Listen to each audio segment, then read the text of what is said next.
Kanga lisoko, kanga lisoko. Ok. Voilà, par oyo za suna. Nako baka pe yo moko na baki yo. Omezati. Obaka nga sunde. Nene ngisi ngoloki ya bokoko. Nako baka yo. Obaka nga sunde ni dote. Moi c'est faux bon ça bon.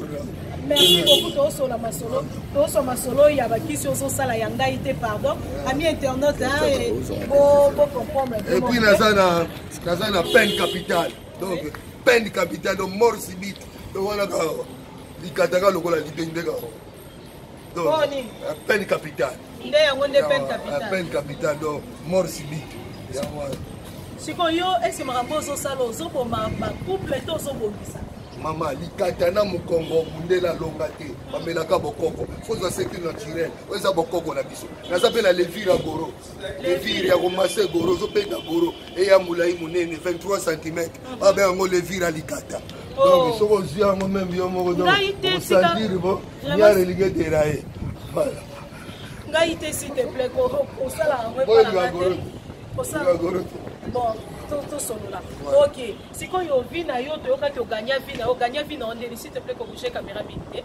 Mon atanga na ngate na double la première primaire mais lelo na suivi na ngana soka. Eza longa te. Faut na tatu la monene na nzambe.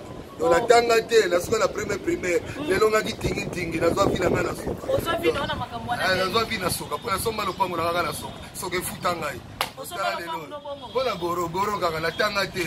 On va dober la licencié. Azole la soka mutatanga te. Si c'est maïle nous absila. Tu sais en ligne il n'y a pas de fonction, il n'y a pas de grade, il n'y a pas de titre fait. Oh je suis licencié, je suis ministre. Lambeto zalagate. Lambeto mutapusu la ministre bazaiko. Moi ça a besoin de bon on a besoin de soka. Lambeto soka de moko. Évangile c'est l'homme qui tingi. Assassin de femmes, guérisseur des hommes. Zanga mbongo zala la gora bien. Gore ko fungolo ba relation. Le goro c'est la vie. Et puis la voix sur les sous et là on met